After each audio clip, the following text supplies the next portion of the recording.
Init ng panahon isinisisi sa pantropiko ng Bini dahil dito.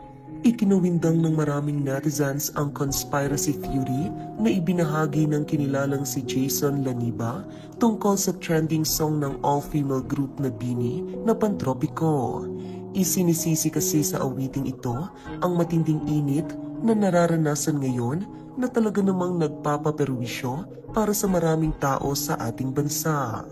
Ayon sa post na ibinahagi ni Jason Laniba sa Facebook nito, binigyan niya ng pagpapakahulugan ang pan at tropiko na pamagat ng kanta. Kaya talaga mainit ngayon kasi ang kantang Pantropiko ay satanic, panimula niya sa kanyang post. Ipinaliwanag niya naman kung bakit naugnay dito ang awiting Pantropiko ng Bini.